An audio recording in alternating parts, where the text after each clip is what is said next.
Huzurlarınızdayız.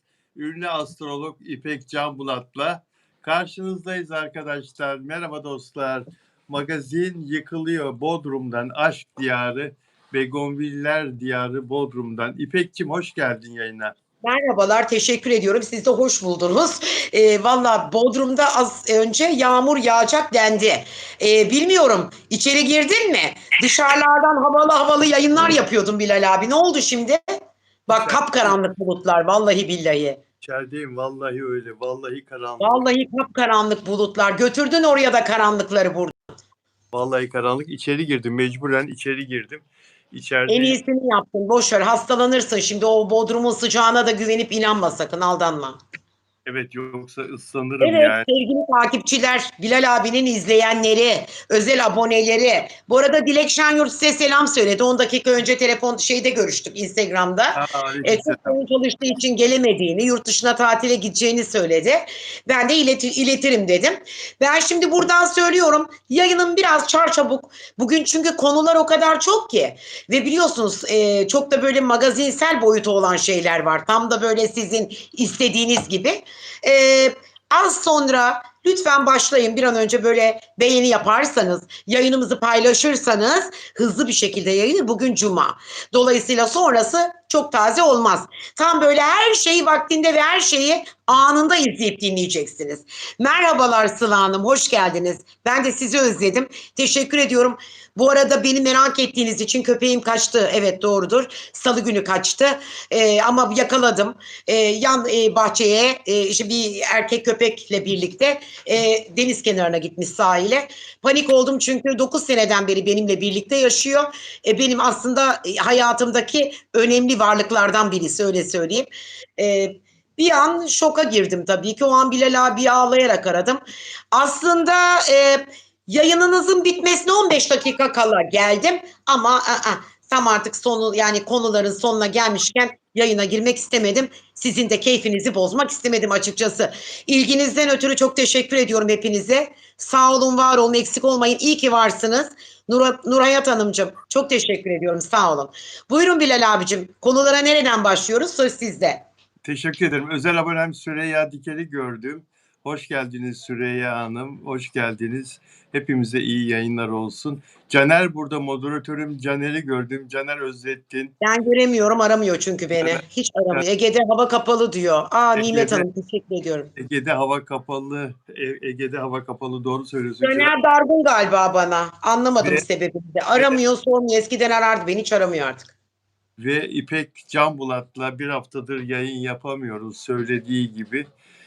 Şimdi İpek'le buluştuk ve Afra ile Mert'le ilgili o yokken konuştuğumuz bazı konularda onun düşüncesini almak istiyorum. Biraz sonra İpek'e o konuları soracağım, konuşacağız. İpek'in yorumu, merak ediyorum İpek'in yorumunu. Benim Konuşacağız. yorumlarımı biliyorsun, pek beğenmezsin. Bilal abicim, pek böyle senin hoşlanacağın türden olmayabilir. Estağfurullah. Her zaman söylüyorum, ben biliyorsunuz. Her zaman farklı durumlardayım. Ama şöyle söyleyeyim. Size tabii ki saygım sonsuz. Büyük bir üstad ve magazinci olduğunuz için. Ama tabii kendimi de hiçe sayamıyorum. Çünkü astroloji denen bir şey var. Bir gök bilimi. Dolayısıyla onların doğum haritalarına ve burçlarına baktığım zaman çok değişik şeyler gördüm. Söz vermiştim, salı günü söyleyecektim. Ama hadi bakalım, bugün cuma. Bugün neler olacak neler. Hepsini tek tek sizlere açıklayacağım. Endişelenmeyin. Afra'yı çok seviyorum. Daha Afra gibi muvaffak, başarılı, güzel bir yetenek ve aynı zamanda gerçekten bütün samimiyetimle söyleyeyim, öyle bir kariyer sahibi ve pırıl pırıl bir yıldızda Türkiye'de görmedim açıkçası. Zannetmeyin ki Afra ile ilgili yayın sonunda Bilal abi starta bas dediği zaman yapacağım yorumlar, zannetmeyin ki ona olan kızgınlığımdan, öfkemden yahut onu linçlemiş anlamına gelmesin. Çünkü ben onları çok seviyorum. Onlar çok güzel bir yetenek ve çok da, Mert de aynı şekilde öyle. Ben hiçbir zaman taraf tutmadım. Çünkü neden biliyor musunuz? Bu ilişkiye ikisini elmanın yarısı gibi düşünün. Yapıştırdım, baktım. Ama tabii ki elma ikiye bölünmüş. Artık bundan sonra herkesin yolları ayrı. Ben her zaman destekçilerin ikisinin de Evet Biraz, ama özel hayatları onları bağlar. Dolayısıyla ben ancak mutluluklarına ve sevinçlerine ve başarılarına ortak olabilirim. Benden bu kadar. Söz sizde, buyurun. biraz sonra Afra ve Mert konusuna geldiğimiz zaman konuşacağız. Biraz daha ayrıntılı konuşacağız. Evet, arkadaşlar yazıyorlar, moderatörler yazıyorlar. Ona da Peki, yazıyorlar. peki dostlar, Haluk Levent hakkında karşılıksız çek düzenlemesine ilişkin açılan davada karar açıklanmıştı biliyorsunuz ve mahkeme Haluk Levent'i suçlu bulmuştu. 70 milyon lira adli para cezasına hükmetti mahkeme Haluk Levent'le ilgili. Haluk Levent'e çek düzenleme ve çek hesabı açma yasağı da getirilmişti. Bugün Haluk Levent bu konuda bir açıklama yaptı ve hemen okuyorum Haluk Levent'in sözlerini arkadaşlar. Haluk Levent bu konuda e, karşılıksız çek düzenlemesi nedeniyle 70 milyon lira adli para cezası veren Haluk Levent'ten açıklama. Beni bağışlayın dedi Haluk Levent. Değerli dostlar, medyada çıkan haberler eksikleri olsa da doğrudur dedi. Bahse konu olan çek ile ilgili taksit kararının çıkmasını kendi avukatımız istedi. 70 milyon lirayı taksit ödeyeceğini söylemek istiyor. 24 ay taksitle ödemeler yapılacak. Mahkeme 70 milyon lira ödemeye mahkum etti kendisini.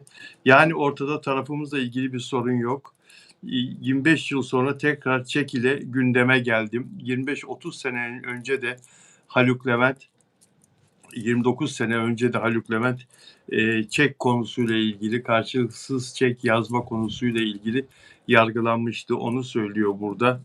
Beni bağışlayın diye de bitiriyor sözlerini. Yani bir yerde halktan özür diliyor. Beni bağışlayın diyor. Ne diyorsun İpek? Vallahi ben şöyle söyleyeyim, halka ne diyor? Beni bağışlayın diyor ama rakamda verilmiş bir ceza da aslında çok da büyük bir ceza değil. Tabii ki her suçun mutlaka bir bedeli vardır. Ben Haluk Levent'i çok severim. Neden severim? Çok büyük hayvansever olduğu için severim.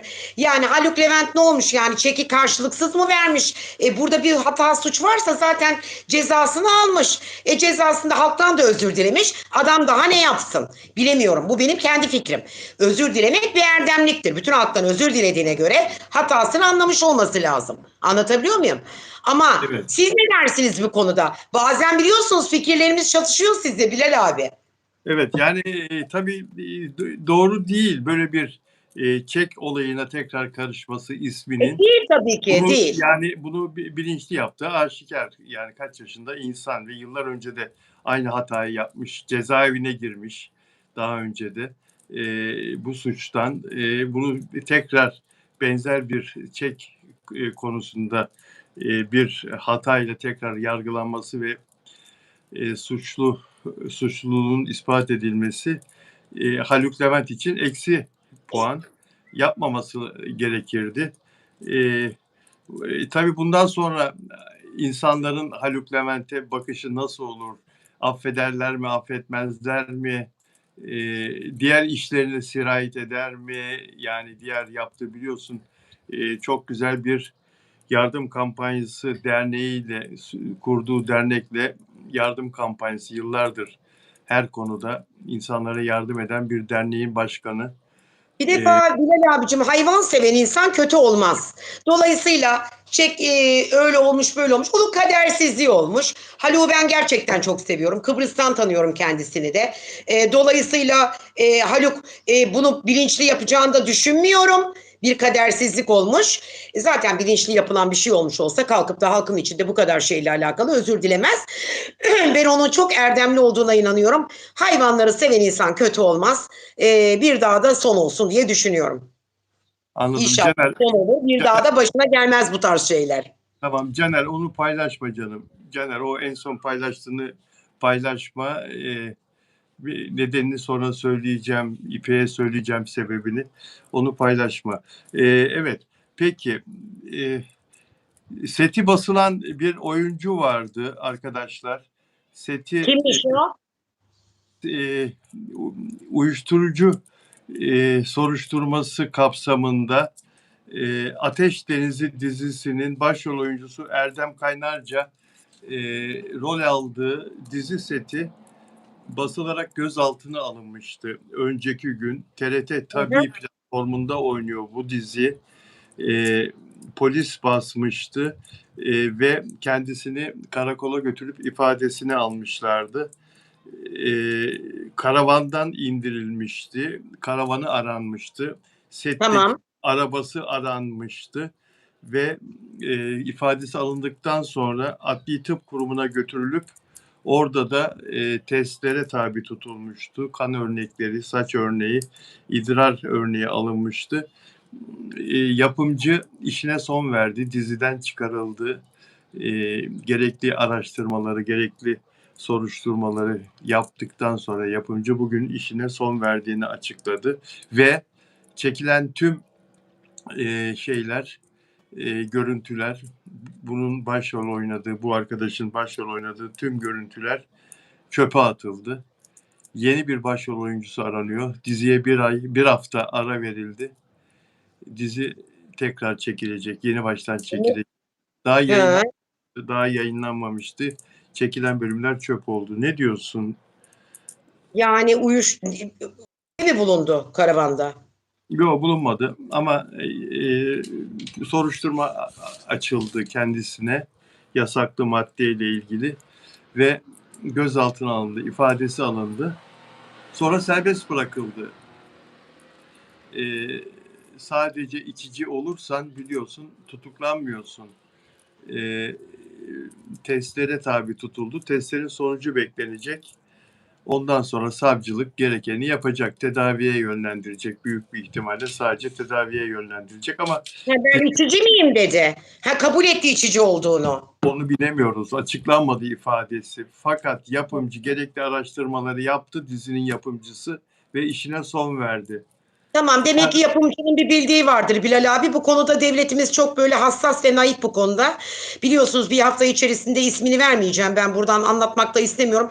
Bir sürü hem de önemli pop starları şunlar bunlar şarkıcılar alındı. Çoğunun testi pozitif çıktı. Bu artık bir an önce hayatımızdan yani artık bizim çünkü çoluğumuz çocuğumuz var. Genç çocuklar var. Bu biraz özendiriciliğe de giriyor. Dolayısıyla bunun gerçekten yok edilmesi lazım. Devlet bu konuda çok hassas ve çok duyarlı. Bence de çok iyi yapıyorlar. Bu testleri yapsınlar. Bu baskınları yapsınlar. Bu illeti gençlerden uzakta tutsunlar. Ben bunu şey yapmıyorum. Her kim olursa olsun ne olursa olsun isterse ne bileyim şah olsun kral olsun kullanan herkesi de lanetliyorum. Ben söyleyeyim. Çünkü bunları gençlere özendiriyorlar. O genç neslin anne babalarından aldığı paralar, anne babalarından tırtıkladığı okula gideceğim diye aldığı paralarla bu maddeleri özenip kullanıyorlar. O yüzden dolayı da ben hiçbir şey söylemiyorum. Allah bir an önce kurtarsın onları. Ve bu diziden de ayrıldığına göre bu yapımcının mutlaka bir bildiği bir şey var.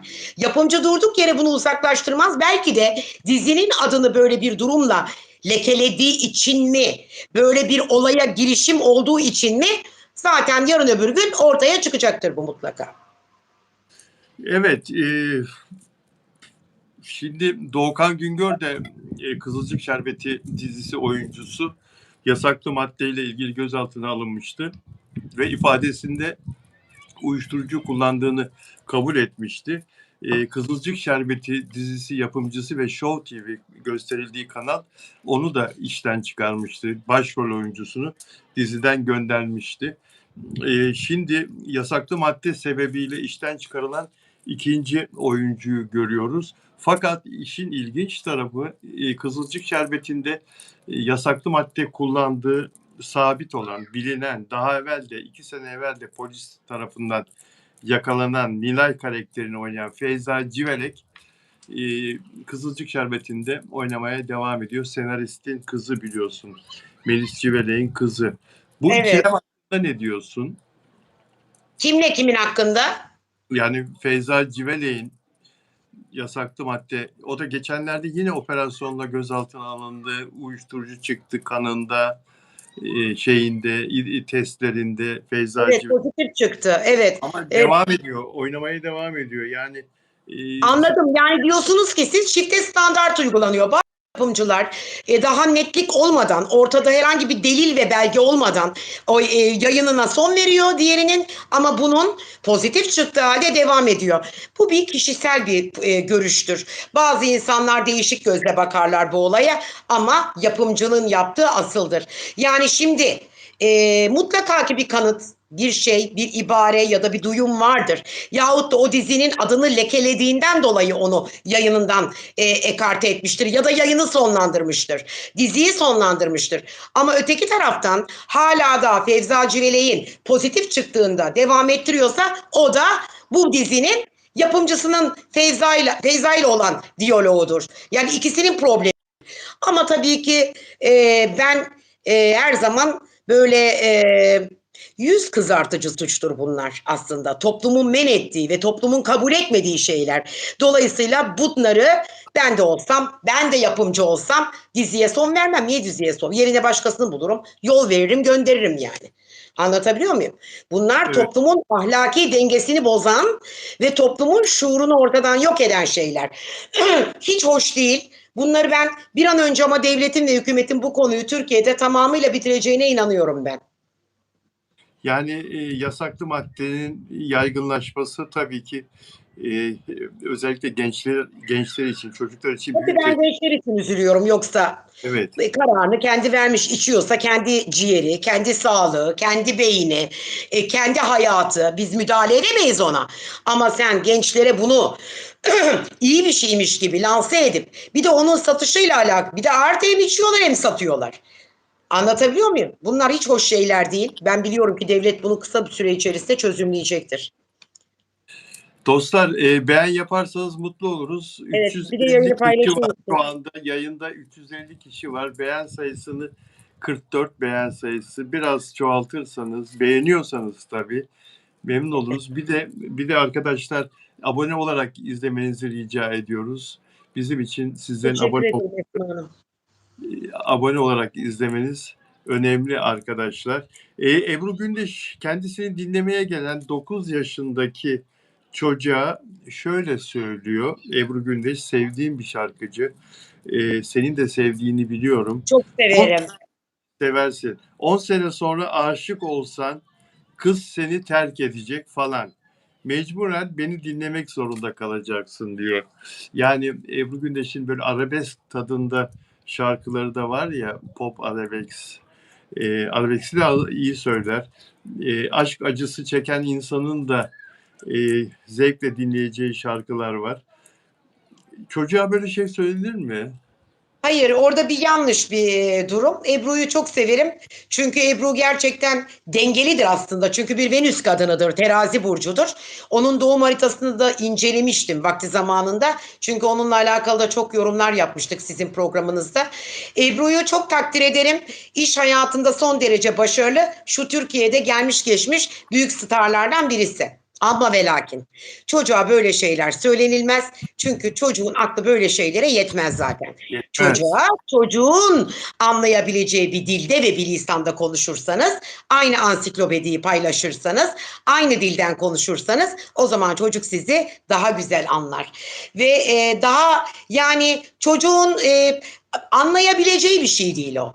Belki senin Ebru'cum ne demek istediğini bile anlamadı. Sen belki de çocuğu aracı kullanarak halka belki bir mesaj vermek istedin. Ben buradan bunu anladım. Yani belki o çocuğa bir mesaj verdin bize. Neyi anlamamız gerektiğine dair. Benim anladığım bu. Çünkü sen de biliyorsun ki o yaştaki çocuk senin lisanından, senin anlatımından bir şey anlamaz. Ama tabii ya Ebru'nun yanlışı da doğru, bakma sen. Bak bize verdi mesajı. Eleştirecek bir durumu yok onun. Ebru diyorsun, kaldırır diyorsun. Ebru yani, Tabii bize mesaj verdi orada. Aslında yine bir şarkı yazdı. Öyle evet, düşün. Ebru'nun kredisi sonsuz diyorsun. Çok. Ebru Gündeş kendisini dinlemeye gelen 9 yaşındaki çocuğa 10 sene sonra aşık olsan kız seni terk edecek falan. Mecburen beni dinlemek zorunda kalacaksın. Evet, burada diyor ki arabeski de işte aşk acısı çekenlere de en iyi şarkıyı ben söylerim mesajı veriyor.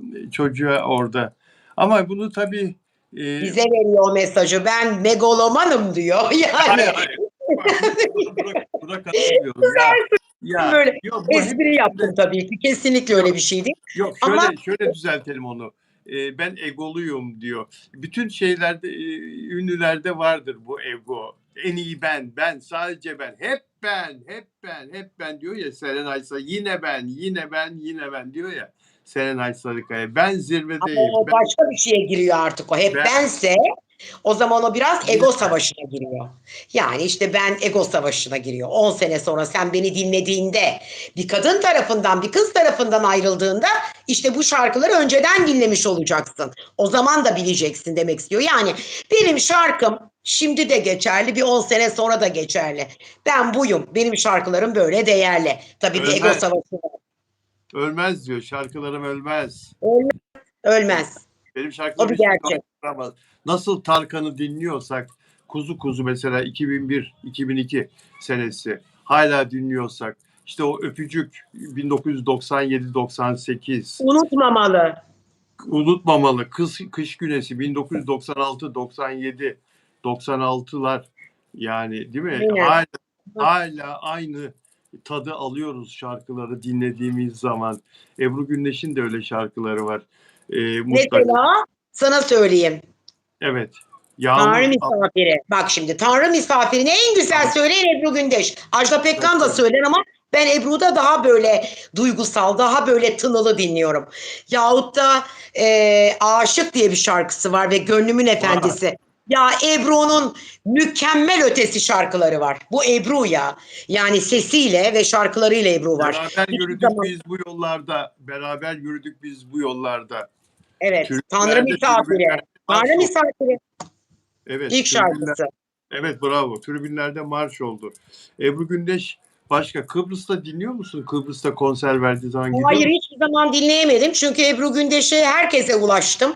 Ama maalesef Ebru'yu bir kez olsun dinleyemedim.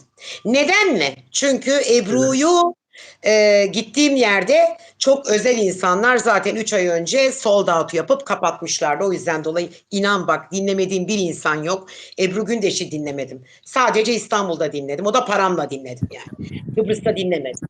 Çünkü Kıbrıs. otellerin kasinoları Ebru Gündeş'i boardlarını yaklaşık 3 ay önceden havalimanlarından başlıyorlar koymaya. İnan sold out. Ya yalvardım dedim tuvaletin kapısından dinleyin bari ne olursunuz dedim almadılar. Olur mu öyle şey canım? Allah Allah. Dolmuş, dolmuş. Sen, Kapılar kapalı dolmuştu. Almadılar. sen en önden istesen en önden dinlersin. Ee, Vallahi yoktu. Dolmuş, doldurmuşlardı. Çünkü adamlar özel uçaklarıyla gelip dinliyorlardı. Ya Ebru Gündeş başka bir şey. O bir kimseye benzemez yani. Anlatabiliyor muyum? doğru söylüyorsun.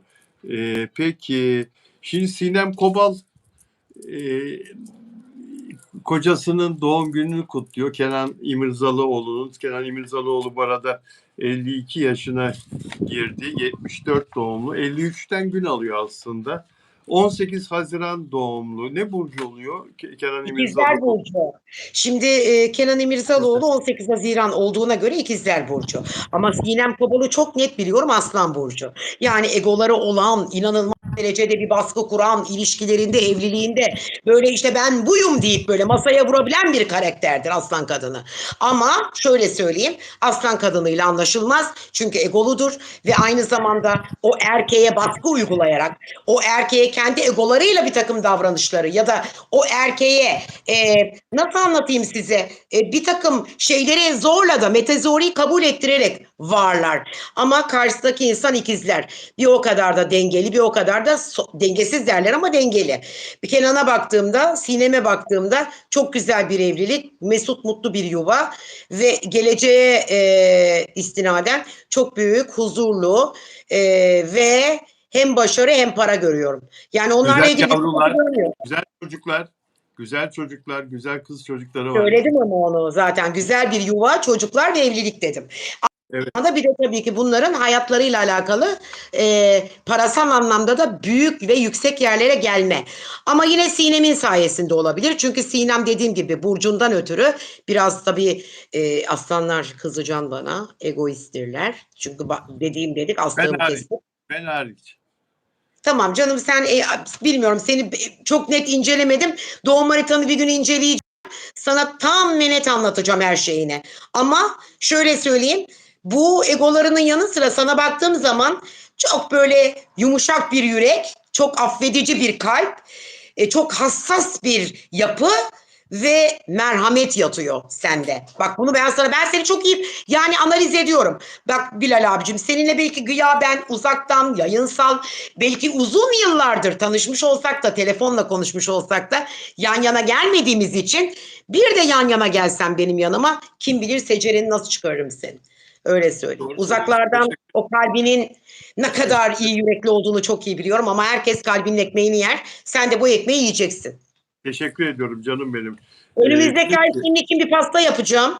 Doğum gününü söyle bana. Tamam, Temmuz'da mıydı, Ağustos'ta mıydı? Temmuz, 23 Temmuz. Tamam, 23 Temmuz. Ben şimdi yazıyorum buzdolabının üstüne bunu. Her gün oradan yemek yemeye gittikçe onu beynime koyacağım. Pastayı Pastanı yapacağım. O gün lütfen benimle yayın yap doğum gününde. Rica tamam. ediyorum. Şimdiden rezervasyonu alıyorum. Tamam Peki. mı? Peki. Pastanı E, getireceğim. Peki. Şimdi Sinem Kobal aslandır deyip de aslan kadınlarının hırslı olduğunu anlattın ya. Evet. Tuttuğunu koparan hırslı, ihtiraslı, Evet. değil mi aynı zamanda? O Evet. halde Çok tabii. o halde Sinem Kobal da iyi bir oyuncu ve son denemesi başarısız oldu. Uzun süre ara vermişti oyunculuğa, çocukları dünyaya getirdiği için, onlara baktığı için ve hamilelik lohusalıktan sonra yaptığı dizi olmadı, tutmadı oynadığı dizi. Tamam. Şimdi Neden Afra tutmadı söyleyeyim Saraçoğlu'nun mi? yerine bir dakika. Afra Saraçoğlu'nun yerine adı geçiyor ya, hani o oynayabilir. Bunu ilk ben söylemiştim ve her yerden de bu duyum geliyor. Afra Saraçoğlu'nun yerine kocasıyla başrolde oynayabilir diye. Şimdi sen bu kadar böyle aslan kadını, ihtiraslı, hırslı falan deyince benim şüphelerim daha da yoğunlaştı, daha da kuvvetlendi ihtimaller bende. Afra'nın yerine Sinem Kobal'ın gelme ihtimalini daha fazla düşünüyorum. Peki gelirse başarılı olabilir mi sence? Nasıl görüyorsun? Dizi Evet, söylüyorum başarılı şimdi. Şimdi tabii ki burada mevzumuz Afra ile ikisini mukayese etmek değil. değil, Kesinlikle değil, izleyenler, takipçileriniz sakın yanlış anlamasınlar. değil. İkisi de benim. Birisi elmasta, birisi pırlanta. İkisi de çok değerli, çok böyle kariyerli ve inanılmaz da başarılı oyuncular. Ama şimdi Sinem Kobal'a geldiğim zaman, evet, Aslan Burcu çok böyle istikrarlı bir karakter. Yapacağım dediği zaman yapar, eder falan. Sinem Kobal'ın bu öbür diziden tutmamasının yahut olmamasının sebebi bir enerji boşlukluğu. Şimdi ben bir metafizikle uğraştığım için, ben enerjiye çok inandığım için, Sinem Kobal çocuğuna verdi bütün enerjiyi, belli bir dönem işinden ayrı kaldı ve uzaklaştığı için orada bir boş enerji oldu. O boş enerjiyi Sinem Kobal kesinlikle dolduramadı. Ama şimdi oluştu. Çünkü daha önceden bir aksi giden bir olay oldu. Şimdiki dizi tutacak. Şimdiki dizi güzel olacak. Bunun tabii ki tarihi zamanı, bu gökyüzünün etkenleri, o gün acaba ne oluyor, neler oluyor, bir retro var mı, hangi zamanda oldu? Buna bir bakmamız lazım. O zaman o kararı verip tam net baktığımda, tam net haritayı odaklandığım zaman bilgileri tam verebilirim ama enerji olarak Sinem Kobal'ın bu dizisi tutar. Çünkü neden? Daha önceki neden tutmadı? Şimdi burada Afra ile ikisini başarısızlıkla falan kesinlikle mukayese etmiyorum. Ama dediğim gibi anne olmayı tercih etti. Bütün bedeninde, beyninde, vücudunda bütün enerjiyi çocuğuna verdiği için işe verecek bir enerji kalmadı. Şimdi her şeyi rayına oturtturdu. Tamamıyla her şeyi yaptı, organize etti. Dolayısıyla enerjisi yüksek bir frekansla yeni işinde, yeni dizisinde ben ona başarılar diliyorum. Ümit ediyorum ki inşallah da bu dizi uzun uzun dönemli bir dizi olur. Sonu da gerçekten hani onlar açısından son bulur. Sinem Kobal iyi oyuncu aslında. Evet. Evet, E, tabii. Eşiyle beraber ben de başarılı olmasını isterim, dilerim tabii. Afra'dan bağımsız mukayese etmek doğru değil.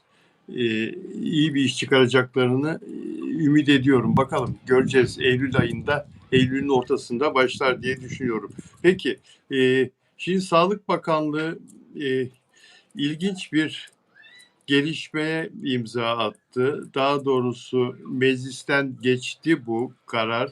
Abur cubur yiyenler, sağlıksız beslenenler normal yiyenlerden, normal beslenenlerden, sağlığını düşünenlerden daha çok vergi ödeyecekler. Nasıl olacak? Şekerli içecek içiyorsan, cips yiyorsan bunlardan daha fazla ve tütün ürünlerinden, sigaradan daha fazla para devlete gidecek. Sağlık katkı payı adı altında ek vergi geliyor. Şeker oranına bağlı olarak 100 milim içecekten 1 ile 5 lira para alınacak, artı fiyatından artı. Hatta nişasta bazlı şeker içerenlerde 10 lira fazla para alınacak. Atıştırmalıkların satış fiyatının %20'si ile %40'ı, sigara paketinden ise 20 lira pay alınacak. Toplanan paralar sağlıklı hayata katkı fonu olarak toplanacak. Okullarda beslenme programı, obeziteyle mücadele, sağlıklı yaşam projeleri ve tütün karşıtı kampanyalarda kullanılacak. Cips alırsan marketten eskiden 50 liraya alıyorsan şimdi işte 10 lirada 60 liraya alacaksın gibi. Ne diyorsun? Caydırıcı. Sigara gibi caydırıcı Olur bir mu? şey. Olur mu? Tabii caydırıcı olur. Olur valla. Yani onların içinde ne var biliyor musunuz siz? Yani bu cips mips değil. Ben şimdi bir şey yiyordum. Aman Allah'ım, haftada 3 gün yiyordum. 10 kilo aldım onu yediğimden itibaren. Yapma ya. Sonra bıraktım. Cheetos'un fıstıklısı var böyle uzun uzun. Ondan Görüyorum. yiyordum. Ay Allah'ım, bu kadar kilo yapan, bu kadar sağlıksız, bu kadar safra kesene zarar veren, sağlığımı bozdu. Beni mahvetti. Ölümlerden döndüm onun yüzünden. En son tövbe ettim. Markete gittiğimde ilk o standa gidiyordum. Yok pançolar, yok leysler, bilmem neler, Evet, cipsler, evet cips görüyordum. bölümü. Görüyordum ben de. Son derece sağlıksız. Ne tür yağ ile yapıldığı bile, yani bir şey yağ diyorlar ona. Trans yağ. Trans yağ ile yapılıyor. Dolayısıyla yani sağlıksız şeyler çok güzel. Keşke böyle tanesi 50 lira 100 lira olmasa da 500 lira 600 lira falan olsa, alınmayacak duruma geldiğinde caydırıcılık olur zaten. Caydırıcı olur. Devlet güzel bir şeye karar vermiş aslında. Vallahi helal olsun devletimize. Ne Evet. güzel, bak sağlığımızı düşünüyorlar.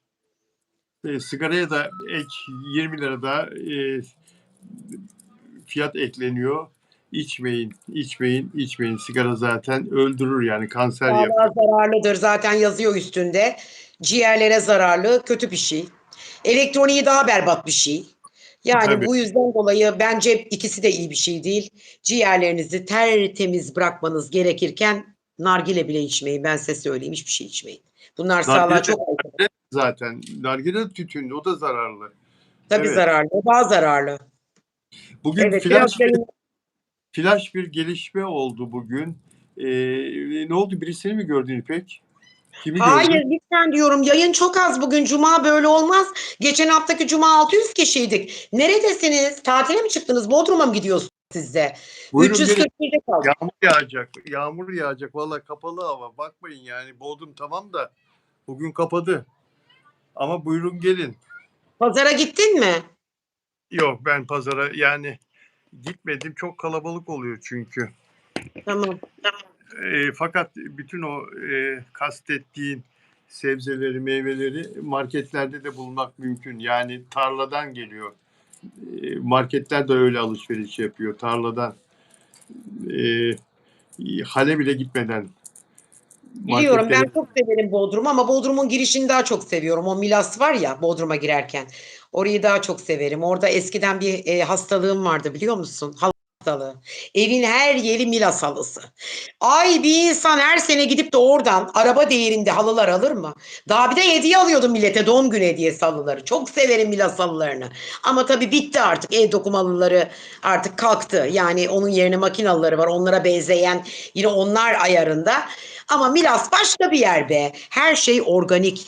Her şey, sütü, eti, osu, busu. Bodrum aslında Bilal abi yaz kış yaşanılacak bir yer, emin ol. Anladın mı? yaşadım. İki sene yaşadım ama çocuğun okulu sebebiyle yeniden İstanbul'a, bir de benim bu televizyon programları sebebiyle yeniden İstanbul'a gitmek zorunda kaldım. Şunu söyleyeceğim. Milas'a, Bodrum'a gelirken arabayla biz her sene Milas'ın köylerine uğrarız, gezeriz. Yani ana yoldan çıkarız. O eşekleri severiz, inekleri severiz. Milas'ta o kadar güzel çiftlikler var ki çevrede, köylerde. Öyle güzel yerler var ki doğayla iç içe. O şeylerden yeriz, köylüden isteriz. Eriklerden, işte kayısılardan filan yeriz. Bambaşka, Çok bambaşka. güzel. Doğayla olmak çok güzel.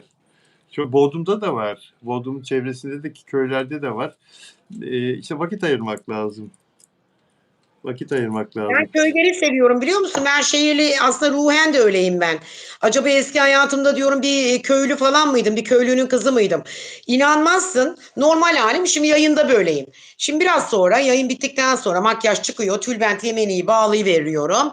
Hemen altıma bir şalvar gibi bir şey. İnanmazsın. Kimse inanmıyor çünkü buna. Günde 3-4 defa yemek yapıyorum. Börekler de onlar da bunlar da. Yani Eyvah var. bunların yanı sıra tabii. Ama Bilal abi ben sağlığıma dikkat etmedim ve ben tüp mide ameliyatlıyım. Üzerine 15 kilo aldım. Beni ameliyat eden doktoru aradım. Hasan Bey ne olur arıyorum dedim. Çok kötü bir durumdayım. Ne yapabiliriz? Tekrardan gel dedi seni bir daha ameliyat edeyim. Revizyon yapayım dedi. Korktum. Gitmiyorum. Şimdi kendi kendime Gitme, vermeye çalışacağım. gitme, aman aman, kendi kendine O vermeye çalış. iğneyi de bıraktım o şeker iğnesini. Çünkü dün değil evvelsi gün Kuzey Kıbrıs Türk Cumhuriyeti'nin en büyük magazincisi öldü. Kim o? Allah rahmet eylesin. Gıylık gazetesi vardı. Bilbay Eminoğlu. Öldü mü Bilbay? Bilbay öldü. Dün değil Daha evvelsi gün geçen öldü gün Bilbay. Kiloluydu daha, hatırlıyor daha musun? geçen gün konuştuk Bilbay'la. Öldü mü? Haberim yok. Öldü evet. Rahmet Bütün eylesin. Kıbrıs şu an çok perişan durumda. Çok Neden perişan. Öyle öldü? bir şaya Neden var. öldü? Yani öyle bir duyum aldım. Neden öldü? Kalp krizi falan mı? Kalp Şişmanlık. krizinden evet kiloluydu. Evet tüp mide ameliyatına da şeydi yani çok sıcak bakmıyordu. Öldü maalesef. İşte o yüzden Allah bu rahmet iğneleri eylesin. kullanmak falan da iyi değil. Vah vah Sağlıklı vah. kullanmak lazım. Bugün olmuş ya. Evet Tüh. gördün mü haberi? Bak ben sana haber veriyorum magazincisin sen ben astroloğum ama benden bak duydun. Bütün Kıbrıs mahvoldu. Ya Çok Kıbrıs iyidir şurası. magazinci. Kıbrıs şurası. Yani Kıbrıs'ta olan bir şey bizim medyada neden yayınlanmaz ya, bir haber? Ama bizde olan Gazeteci her olduğu şey için mi? Kıbrıs'ta yayınlanır. Gazeteci olduğu için mi yayınlanmıyor bu haber ya? Allah rahmet eylesin. Hastane Bunun için borcu. de yazdım. Aa, ne diyor bu ya? Saçma sapan. Ölmüş ya. Ölmüş. Söyledim Tüh. sana öldü diye. Allah Orhan rahmet. İsmailoğlu'nu tanıyor musun peki? Daha 3-4 gün evvel konuştuk ya, telefonlaştık. Kimi? Orhan İsmailoğlu. Duydum ama tanışmadım. Müge Dağıstanlı mı? Gülşen'in mi ne? Kuzeni miymiş? Teyzesinin çocuğu mu ne? Öyle mi? Bak Bilba'ya bak ya. Tüh. Gerçekten samimi miydiniz? Yani senede bir iki kere konuşurduk ama 20-25 senedir tanışırız. Evet Çok diyorum ya samimi size. değildik de Bilal yani, abicim. evet, işle ilgili beni arardı, danışırdı. Ben onu arardım bir şey soracağım zaman. Allah rahmet İyi bir eylesin. magazincidir. Tabii Habercidir. tabii, Allah rahmet eylesin ya. Üzüldüm ya. Peki, evet, Ece İrtem oyuncu, ne yazık ki 35 yaşında kaybettik. Ece İrtem'i Kızılcık Şerbeti dizisinde oynamıştı. Bir sene dizide ekrana gelmişti. Neden vefat ettiğiyle ilgili olarak henüz kesinleşmiş bir netice yok. Adli Tıp Kurumu raporu açıklandığı zaman öğreneceğiz. Adli Tıp Kurumu'nda inceleme devam ediyor. Fakat bugün Ece İrtem'in avukatı bir başvuruda bulundu savcılığa. Şöyle bir dilekçe sundu avukatı. Tayland'a gitmişti. Vefat etmeden 5 gün önce Tayland tatilinden dönmüştü Ece İrtem. Orada Tayland'da kendisini bir maymun ısırdığı ve sol kolunda 3 adet maymun yara izi, ısırır yara izi aile bireyleriyle konuşulduğunda, avukatı konuştuğunda Tayland gezisi esnasında bir maymun tarafından ısırıldığını söylemişler. Bu konuda uzman kişilerle yapılan görüşmede maymun ısırığının kan zehirlenmesi, sepsis e, dahil ölümcül neticelerinin olabileceği iddia edilmiş. Avukatına söylenmiş. Aile bu fikirde ve savcılığa avukat bugün dilekçe veriyor. otopside bu konunun da değerlendirilmesini talep ediyor avukat aile adına. Sen Tayland'a gittin bildiğim kadarıyla. Ben E, Tayland'da yaşadım yani. Gitmek ne kelime? Tayland'a ben gittim ya tabii ki çoğu tabii, zaman da öyle yaşadım derken 6 ay kaldım, 5 ay kaldım. Bazen tatil en kısa tatilim 1,5 aydı. Orada Maymunlar Adası var, Phi Phi Island diye. Dolayısıyla oraya bizi rehber götürdüğünde o maymunlara ulaşmak çok zor. Onların hepsi mağaraların içinde yaşıyorlar. Siz tekneyle gittiğinizde tekneyle onları görebiliyorsunuz uzaktan. Hani onlara muz zaten söylüyor rehber size. Gelirken lütfen tekneye muz getirin. İnanmazsın o gün ya o muz satışlarını anlatamam. Teknedekiler bile muz satıyorlar kasalarla. Çünkü en sevdiği şey muz. Ama benim sadece bildiğim şu vardı. Maymunlara ulaşmak zor bir. Maymuna dokunmak yasak iki. Demek ki daha önce bir vakalar yaşanmış burada ki o yüzden dolayı anlatabiliyor muyum? Yani burada yaşanan bir şey var. Bu maymunlarla alakalı mutlaka bir şey var. Çünkü daha önce okumuştum ben. Maymunların ısırığından hepatit B virüsü geçiyor bir. Aynı zamanda kuduz geçiyor iki. Ve aynı zamanda yine böyle ısırık durumunda hani vakit kaybetmeden sabunlu suyla orayı yıkaman lazım. Çünkü maymunların ağzındaki salyada inanılmaz bir bakteri var. Bakın köpekler, kedilerden bahsetmiyorum. Maymunların ağzındaki salyadan bahsediyorum. Uzmanlar da söylüyorlar maymunlara dokunmayın ama Tayland'da maymuna orayı anlayamadım. Yani nasıl olabilir bu? Şimdi daha önce de biliyor musun Yunan kralı vardı. Ben çok eskiden haberlerde dinlemiştim. Bir Yunan kralı gerçekten şaka değil. Maymun ısırdı bunu öldü. Adam öldü maymun ısırdı öldü bunu. Öldü yani hatırladım, adam. Yunan hatırladım, kralı. İsmini hatırladım, unuttum. hatırladım. Alexander mıydı? Alexandrite mıydı? Öyle bir şey. Alexander'la başlayan bir adamdı bu. Hatırladım. Yani bu olay Hatırladın mı? Atina'daki saraydaki bu olay kral. yaşanmış olabilir. Tayland'da bazı şehirlerde maymunlar geliyorlar. İnsanın yanına kadar geliyorlar. Senin gittiğin yerlerde Ben tekneyle maymunlar. gittim. Mağaraların içindeydi. Beni yaklaştırmadılar zaten. Seveyim dedim, kucağıma alayım dedim. Yok dediler, yabani bunlar. Isırırsa kan zehirlenmesi olursunuz dediler. Aynı bak, Ama sepsis şok. Sepsis şok diyor. Evet. Evet, yani aynı. Ee, kan zehirlenmesi işte o sepsis. hmm, evet, evet. Şuraya e, peki Bak şimdi e, yorum istiyorsan şöyle söyleyeyim. Şimdi daha önce kızcağız vefat etti. Nur içinde yatsın, mekanı cennet olsun. Rahmet andı Cuma günü. Çok da güzel, çok da başarılı, cici bici bir kız. Dediler alkol aldı, antidepresan kullandı. Ondan önce kalp krizi. Ondan sonra başka bir şey. Şimdi maymun ısırığı. Ama avukat açıkladı tabii bunu. Şimdi biz bekleyeceğiz, göreceğiz. Bakalım otopside ne çıkacak? Gerçekten o ısırıklar maymun ısırığı mı? Yoksa neden böyle deniliyor onu da bilmiyorum ama maymunlardan biliyorsun AIDS de geçiyor. Her türlü pislik maymunlardan mevcut. tabii şimdi şunu okuyayım ben sana. Demin açtığın Oku. konu önemli bir konuyu açtın. Yunanistan Kralı 1. Alexandros 1920 yılında Tatoi Sarayı'nın bahçesinde gezerken bir Berberi şebeği tarafından, bu Berberi biliyorsun Kuzey Afrika'da yaşayan Araplar tarafından ısırılmış ve açılan yaraların enfekte olması sonucu kan zehirlenmesinden septisemi sebebiyle hayatını kaybetmiştir. 2 Ekim 1920'de köpeğiyle yürüyüş yaparken kral başka bir çalışanın evcil maymunu köpeğine saldırıyor. Kral hayvanları ayırmak isterken maymun tarafından bacağından ve karnından ısırılıyor. Yaralar başlangıçta önemsenmiyor ve temizliyorlar. Sadece temizliyorlar. Ancak kısa sürede enfeksiyon kapıyor ve durumu hızla ağırlaşıyor. Genç kralın 27 yaşında 25 Ekim 1920'de vefat ediyor. 3 hafta sonra. 3 hafta içinde ölüyor. Kralın çocuksuz ve beklenmedik bu ölümü Yunanistan'da büyük bir siyasi krize yol açıyor. Sürgündeki babası 1. Konstantin tahta dönüyor ve Kurtuluş Savaşı'ndaki Yunan işgal politikaları değişiyor ve savaşın seyrine etki ediyor. Böyle de ilginç tarihsel bir olay. Yani tabii ki bu konuda şunu söyleyelim izleyicilerimize de İpek. Bu konuda resmi makamların açıklamasını beklemek lazım. Çeşitli fikirler, çeşitli söylentiler var ama hiçbirine itibar etmeyelim lütfen.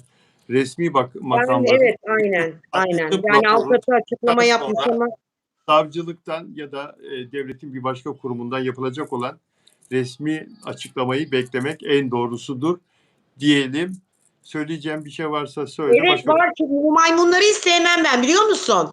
Bu gerçekten bu maymunlarda nasıl bir şeyler var? Ciddi ciddi hastalıklar var. Ve bütün hastalıklar bak, kobay olarak da maymunları kullanıyoruz biz mesela. Doktorlar, evet, hastanelerde kobay olarak fareler, maymunlar. Ama bu maymunlarda en tehlikeli virüsler, en tehlikeli hastalıklar, ölümcül şeyler. Bu hepatit B'ler, AIDS'ler, cinsel yolla geçen bütün hastalıklar bile bu maymunlardan geliyor. Emin ol.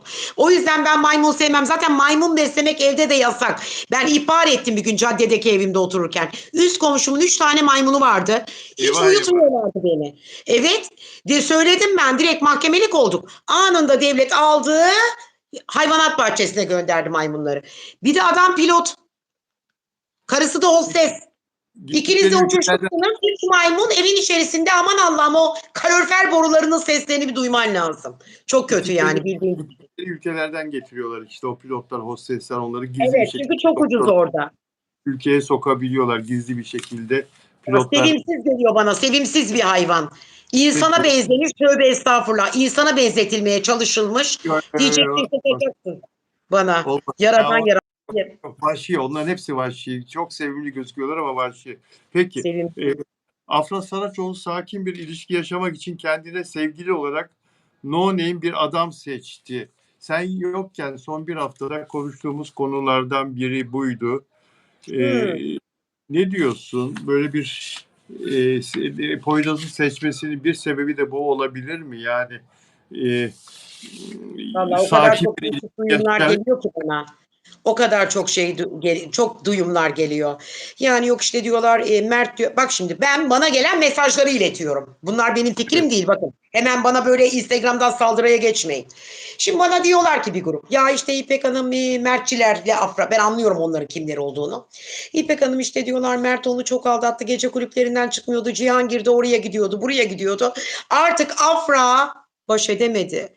Ne yaptı, ne etti? Bir affetti, iki affetti, üç affetti. Sonunda Afra affetmedi. Gitti böyle birisini buldu diyorlar. Ama ben Poyraz'a baktığımda tabii ki Poyraz'ın Mert'le çok farklı bir karakter olduğunu görüyorum. Şimdi aile önemli bir etken olabilir. Donanım, eğitim, akademik kariyer çok önemli bir mefhum olabilir. Ama burada en önemli konu şu. Hiçbir zaman Poyraz bir Mert olamaz. Olamaz yani. Olamaz. Mert olamaz. Şimdi ben hiçbir zaman ötekileştirmiyorum. Hiçbir zaman da asla Afra'yla Mert'i ayrı yerlerine. Demin ne dedim? Elmayı kestim, ikiye ayrı. Yapıştırıcıyla elmayı tekrar bütünleştiririm. Tekrardan yine aynı şeyler olur. Ama diyorlar ki Poyraz da büyük aşk yaşıyor. Yok efendim, Mert de yeni bir sevgili bulmuş şeyden. Neydi o? Manifest'ten Hilal. Bir evet, bakıyorsun bir açıklama, Hilal'in başka magazinler, Hilal'in sevgilisi varmış. Yani diyor, Hilal'le Mert.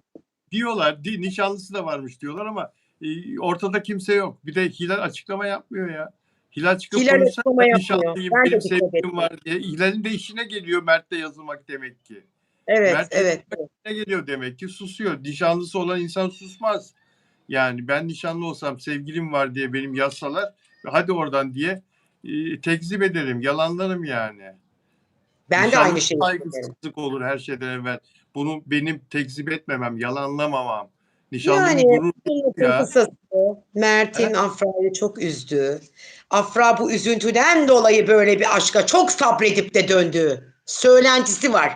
Benim Instagram'ımda nereden Sen baksanız galiba 80 artık tane mesaj. inanıyorsun. Sen artık galiba inanıyorsun. Gerçekleri sen de Ben görmek. inanıyorum ama şuna inanmıyorum. Ortada Evet. bir aşk maşk yok. Tamam var? mı? Flört olabilir, gezme olabilir, arabaya binmiş olabilir, tatile de gitmiş olabilir. Aşk maşk yok. Aşksız, bak aşk bir enerjidir. Her zaman söyledim. Elini tutarsın, öpüşürsün, sarılırsın. Onu bana bir empoze et. Onu bana bir izah et bu aşkı. Onu bana bir tasvir et. Yani nasıl anlatayım? Bana ispat et. İspatla, delille gel. Sizin için demiyorum. Magazin, o bu şu bu konuları anlatanlar. İşte ben o zaman inanırım. Ben yok işte tarihi ya efendim arabada yakalanmış. Ay ben de arabada yakalanayım bir erkek arkadaşımla. Olmaz, sen Desinler ki evlisin. Ya hayır, olmaz. hayır Kaan, anlamadım. Ünlü arkadaşım var niye benim öyle yayınımda diyorsun? böyle konuşma. Bütün Benim ünlüler yayınımda böyle arkadaşım. konuşma. Bütün Benim yayınımda böyle konuşma Kaan'a saygısızlık olur. Ayıp Bilal olur. abi. Evet. Bilal abicim bütün ünlüler arkadaşım. Şimdi farzı misal. Özcan Deniz'le birlikte arabada gidiyoruz. Yahu benim bütün erkekler hepsi benim gerçekten kardeşim gibi arkadaşım. Ha, öyle olur. Şimdi böyle bir şey. Ya ne var Yakalandım bunda dedin kardeşim? ya, Yani bunu yakalandım dedin ya. Ona kızdım. Yakalandım dedin ya. Niye yakalanırsın? Kaçamak yaparsan yakalanırsın. ben Kaçamak öyle bir karakter bir insan değilim. 5 tane erkeği getir eşittir bir tane ipek etmez. Tamam, Onu da oldu. söyleyeyim. Şimdi oldu, evet. O zaman Tamam mı? 5 erkeği getir bir tane ipek ben etmez. seni tanıyorum. Bir sürü insan tanımayabilir. Topla Var. vallahi yanlış Bak, doğmuşum ben. yeni seyirciler var. Yanlış Bak, yeni seyirciler var. Yeni seyirciler var. Tanımayabilir onlar seni. Kimmiş? Asim Altun 3446. Evet. Hoş Nereden geldiniz bu arada. Sevda Gün. biliyorsun? Hoş geldiniz. Evet ilişki var aşk yok. Helal olsun. Aynı fikirdeyim. Var aşk yok. Aşk yok diyorsun. Öyle Nefes ama ilişki var. işte yani işte olsun mu olmasın mı öyle mi görünsek böyle mi yapsak filan fişman. Aman her ikisi de olduğu yerde mutlu olsunlar. Afra da mutlu olsun, Mert de mutlu olsun. Ya kader olabilir yani sonuç itibarıyla insanlar 20-30 yıllık evliliklerini bir kalemde bir imzada bırakıyorlar. Anlatabiliyor muyum? Yuva yok, çocuk yok, ortada evlilik yok. Anlıyorum siz de benim gibi çok üzüntülüsünüz. Ortada ilişki falan yok. Geçin bunları, geçin. Ya Ne ilişkisi yok? ilişki var da sana göre Aşk aşk yok. Yok. Bak Yok, ne diyorlar? yüzük yok, bir şey yok. Ne diyorlar? Bak ne diyorlar paylaşımlarında, ne diyor insanlar, ne diye yazıyor? Damadımızı görmek istiyoruz, özlüyoruz. Afra harekete geçmelisiniz. Damat oldu ya, damat diyorlar artık. Afra'yı sevenler. Hayır öyle bir şey yok. Bazıları. Ben sanmıyorum. Hayır. Öyle bir şey yok. Öyle bir şey olmuş olsaydı hala da Afra'nın ailesi, özür dilerim. Hala da Mert'in ailesi Afra'yı takip etmez idi. İlişkiler bittiği zaman aileler de devreden çıkarlar. Anlatabiliyor muyum?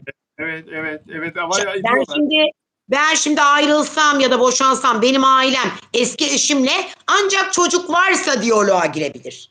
Ama çocuk yoksa ya o sevgiliydik, nişanlıydık, ayrıldık. Ailem de hemen anında elini ayağını çeker.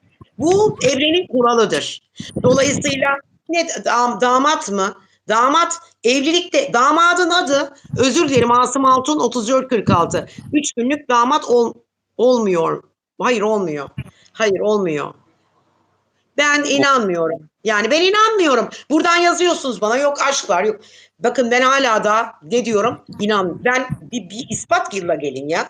Hani açıklama yapsın Poyraz ya da Afra desin ki büyük bir aşk yaşıyoruz. Benimse. Ne oldu Derya Ulu nişanlandı. Çocuk Salihli'ydi aşk yaşıyorlardı. Ne yaptı? O göğsünü gere çıktı. Nişanlandık aşkımla sevdiğimle hayat arkadaşımı buldum dedi. Neden dedi şimdi ama, Ha?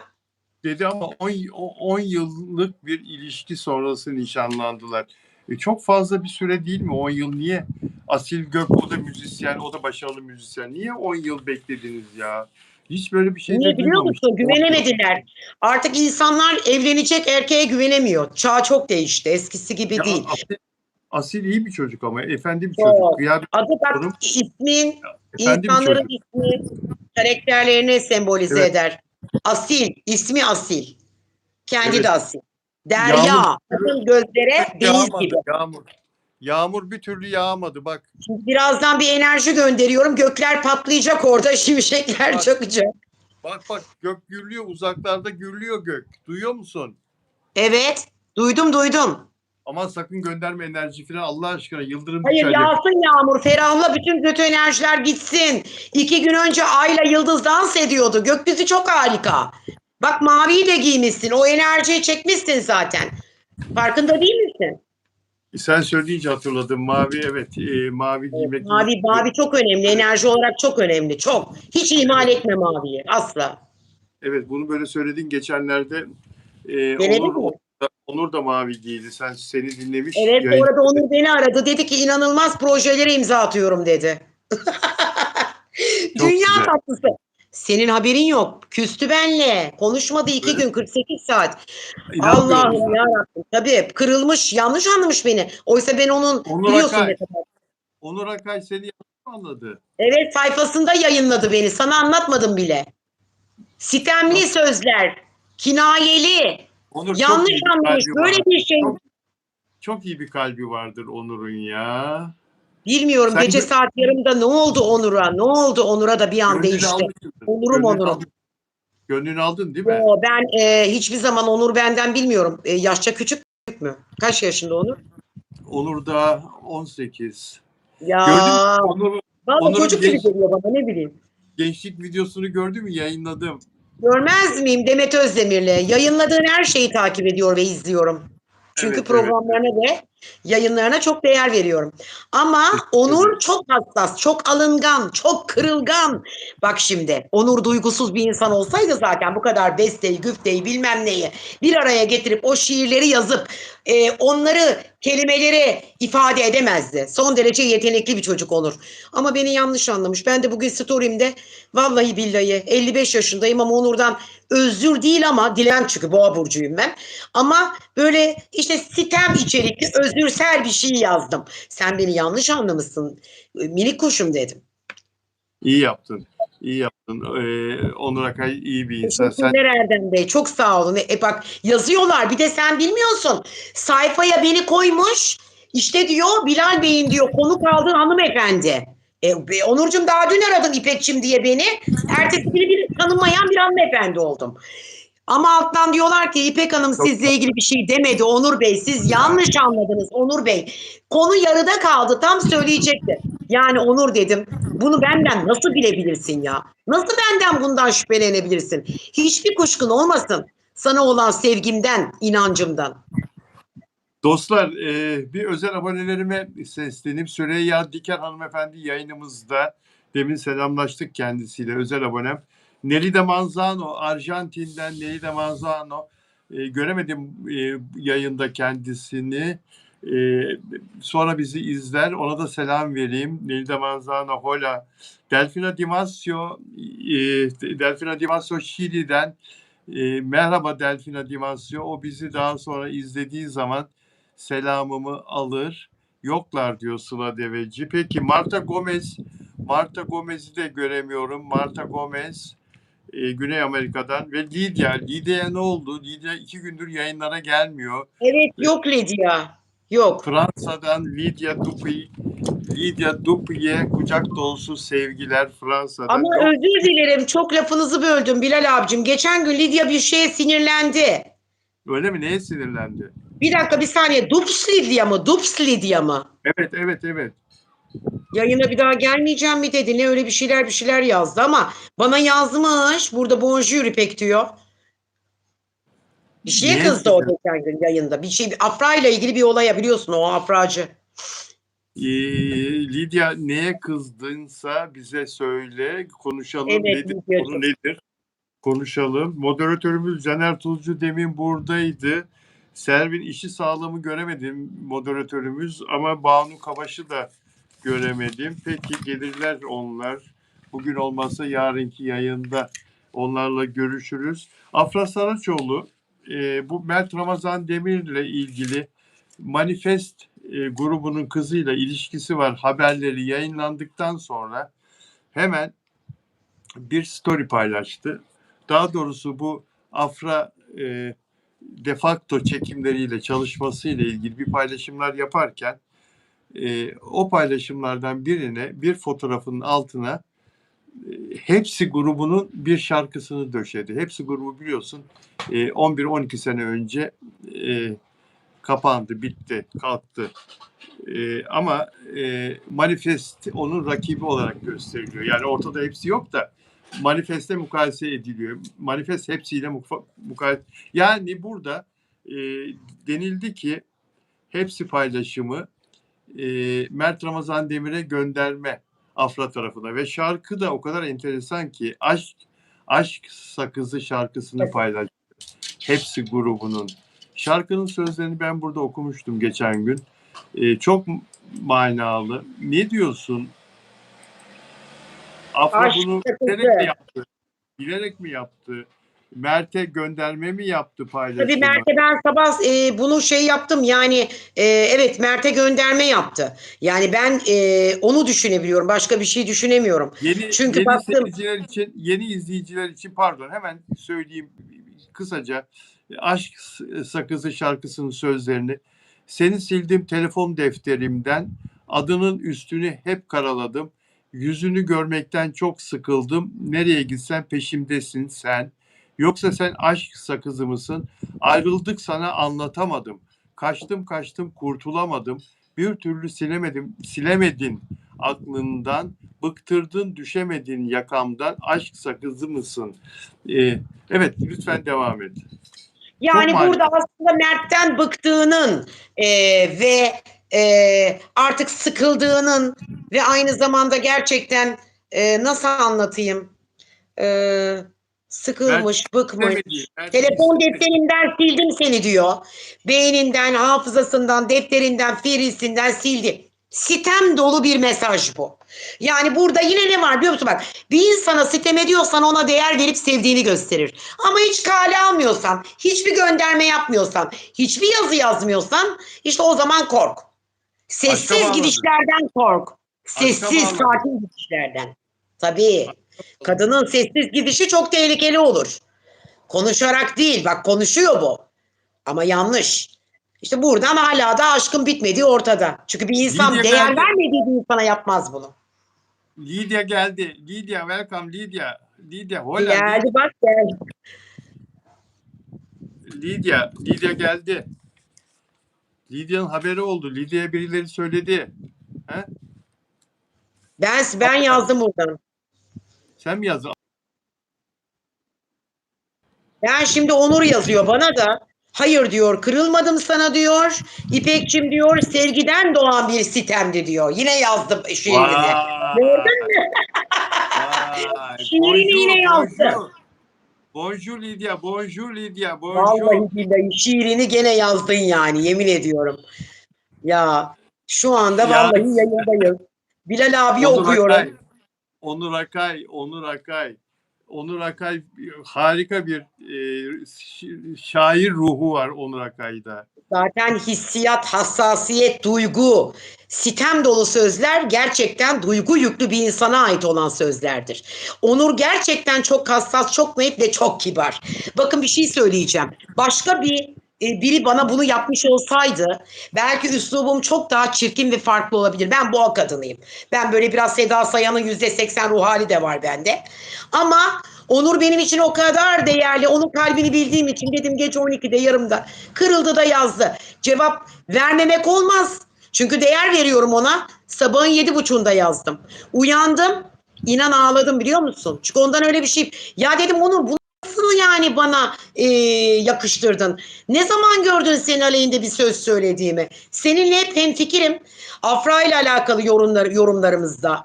Afra ile ilgili her türlü konuda biliyorsun ki hep seninle böyleyiz yani. Anlatabiliyor muyum? Bu arada Onur arıyor şu anda. Onurcuğum yayındayız. Açtım dinliyoruz seni. Sevgili Onur. Teşekkür ederim Onurcuğum benim. Ya Sevgili Onur. Ben öyle kimseye kusmam hiçbir şey. Sadece öyle bir sevgiden sitem ya. Ben seni çok seviyorum. İpek öyle kesinlikle kırılmadım. Sende Ben de hatıralar var. Sende hatıralar var. Sende mutluluklar var. Sana sitem ettiysem sitem sevgiden doğar. Hadi bize bir kuple bir şey Bir tane söyle. bir şarkı söyle be Onur ne olursun yayında. Sevdim hatıralar var. Sende mutluluklar var.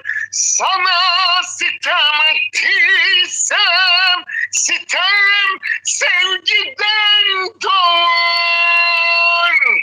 Vallahi öyle uykusundan kalktım. Helal olsun be. Vallahi vallahi. Ağzına yüreğine sağlık Onurcuğum. Canlı yayındaymışsınız. Ben onu da bilmeden aradım vallahi. Önemli değil, ne olacak ki, sen de bu yayınlara iştirak eden birisisin. Tatlı kuşum benim. Evet. Yayındayız. Görünce hikayeyi- Bitecek zaten, çok selamlar. duyuyor zaten yayıncı. İzleyici. Bak muhteşemsiniz Onur Bey diyorlar. Muhteşemsiniz Onur Bey diyorlar. Teşekkür Muhteşem. ederim. Çok teşekkür ederim. İyi yayınlar diliyorum. Şimdi kapatayım sizi. Tamam, çok teşekkür ediyorum. Çok mersi. Sağ ol. Ağzına yüreğine sağlık. Hoşça kal. Bay bay. Lidya Görüyorsun ne kadar hassas. Ben sende yaşadım. Seninle tattım böyle bir aşkı. Al hatıram olsun. Armağan olsun sana bu şarkı. Çal benim için çal. Bu aşk için çal. Bizim bu şarkı. Harika bir şarkı ya. Ben sende yaşadım. Seninle tattım bu aşkı. Bunu da bir yani Coşkun Sabah'tan dinlemiştim. Onur'dan dinledim. Daha baskın bir şey çıktı Onur. Bu nasıl bir ses Onur? Beste Coşkun Sabah. Söz yazarı Güfte Ahmet Selçuk İlkan. Müthiş. Söyleyici de Onur. Onur harika söylüyor. Ya nereden? Onur enteresan bir çocuk. Bak Onur'a haftalar boyu ulaşamam. Şimdi bak yayındayken arıyor. Görüyorsun? Onur. Kalbi enteresan güzel. bir çocuk. Pırıl pırıl, kalbi pırıl pırıl. Bak Kendi de öyle. Erdem de öyle demiş. Erdem Tosun da kalbi güzel insan Onur Bey demiş. Çok çok. Afra ile Mert'e gitsin diyor Erdem Tosun. Afra ile Mert'e gitsin. Kim diyor bunu? Erdem Tosun. Ay, inanmıyorum. İpek Lidya seni alkışlıyor. Neden alkışlıyorsun Lidya beni? Lidya, bonjour Lidya. Valla bunu bence Afra söylüyor. Ay pardon, Mert söylüyor Afra'ya. Yani Afra niye söylesin Mert'e? Mert söylüyor. Mert söylüyor değil mi? Mert söylüyor. Sen öyle bir enerji veriyorsun ki bazen hakikaten sanki Mert'le Afra barışacaklarmış gibi böyle. Ama Mert söylüyor bunu. Göndermelere bak sen.